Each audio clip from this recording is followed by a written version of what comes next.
Nancy Pelosi thought the spotlight was hers. Check it out. Just want to remind all of them, speaking to you, Mr. Speaker, that tax cuts are expenditures. During a House debate, Pelosi was claiming the big, beautiful bill was a major mistake, until Steve Scalise stepped in and brought much-needed clarity to the conversation. Able-bodied people, 35-year-olds sitting at home playing video games. They're going to now have to go get a job. That's right.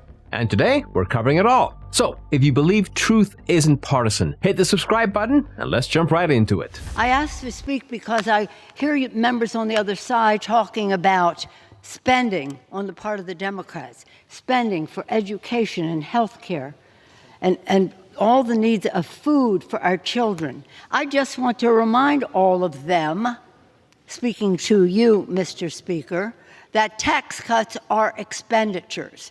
They're the biggest spending in this bill, to the tune of $5 trillion.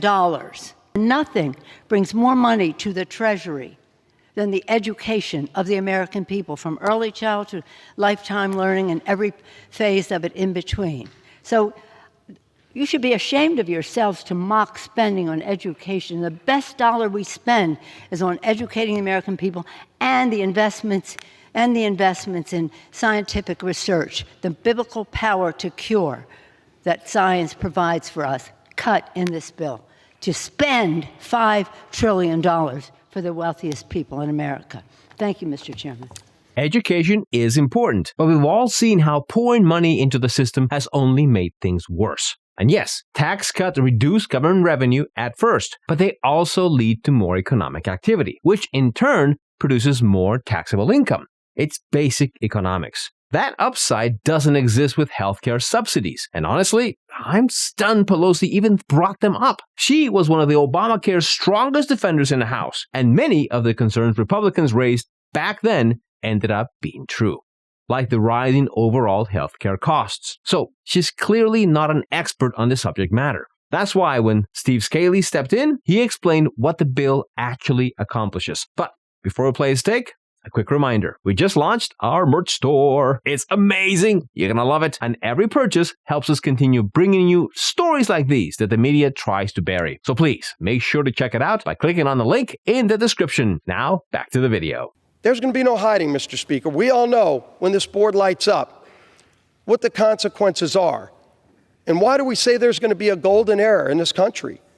We're securing our border in this bill, too. We're opening up American energy in this bill. Everywhere from the North Slope of Alaska to, yes, the Gulf of America, where President Biden had shut down American energy. He green-lighted Russia's Nord Stream pipeline so Russia could produce their energy, funding billions of dollars to go fund their war against Ukraine. But in America, we were shut down. We open it up in this bill, Mr. Speaker. American workers get to produce American energy, not just for America. It's going to lower the price at the pump.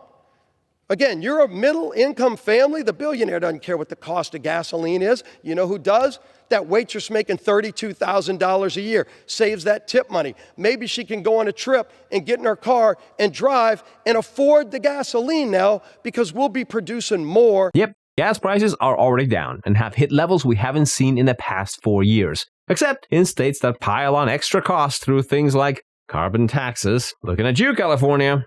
Another reason this matters is the surge in energy demand. AI data centers are exploding across the country, and they consume massive amounts of power, which is one reason energy costs are climbing fast. So if future policy focuses on expanding production while upgrading the grid, prices will drop in a meaningful way. That requires a long-term approach, but at least some pieces are already in place. From there, Steve explained what the bill tackles on the healthcare side, and he raised some good, solid points. We have great natural resources. We just had them shut down for 4 years by an administration that said no to American energy, said yes to other countries' energy. Let's get this country back in the game. Let's get this country back on track. Let's actually promote opportunity in the American dream again for anybody who wants it. You want to work? There's going to be more opportunity than you've ever had before. If you're disabled on Medicaid, right now you've been crowded out of those programs by people turning down work. Able-bodied people, 35-year-olds sitting at home playing video games. They're going to now have to go get a job. That's right. And by the way, that's a good thing for them. Their mom doesn't want them sitting in the basement playing video games anyway. But now it no longer will be crowding out Medicaid for the truly needy people who deserve it. The disabled people will not be getting crowded out of those programs by people who can actually go get a job, and there are going to be a lot of great jobs, Mr. Speaker, a lot of great jobs in this country. America's coming back. Listen, I can't stress enough how important the Medicare and SNAP reforms were under the big, beautiful bill. Adding work requirements was a smart move. The Cato Institute estimated Medicare would save $325 billion by 2034, and SNAP would save $187 billion by the same year, with 37% coming from the enhanced work requirements. But even with these improvements, they only address part of a much larger problem. Healthcare remains extremely expensive in this country, so we still need future action to build on those reforms and bring costs down even more. That's why Steve went on to explain when the ultimate goal of this bill is supposed to be, and he laid out a series of bold promises. You can vote no all day long, and you can hide behind billionaires all day long, but we're going to keep moving forward because this country doesn't sit down in the fetal position. America's ready for a rebirth, and we're going to deliver it. President Trump is at the helm now. It's a new day. World leaders know it.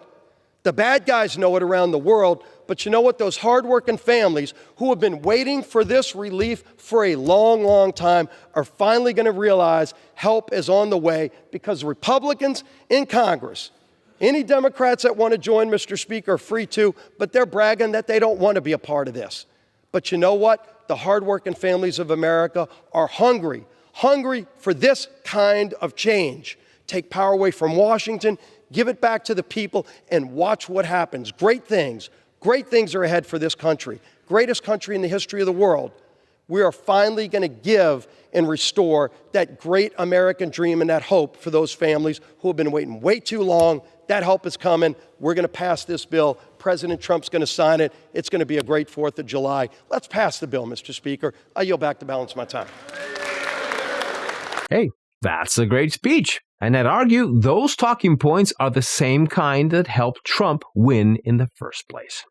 It's why getting back to real action on lowering the cost of living is so important, because people are feeling the squeeze more and more each and every day. And right now, the administration has a rare chance to move fast, since Republicans control the trifecta, and some Democrats seem to be willing to negotiate on certain issues. Now, a smart first step would be figuring out what to do with the expiring enhanced Obamacare subsidies. And honestly, the entire healthcare system needs attention. That part has been pushed aside for far too long. And if the GOP doesn't address it now, they may not get another opening like this anytime soon. Let me know in the comments your thoughts on this story. Don't forget to like and subscribe. And remember, keep on thinking.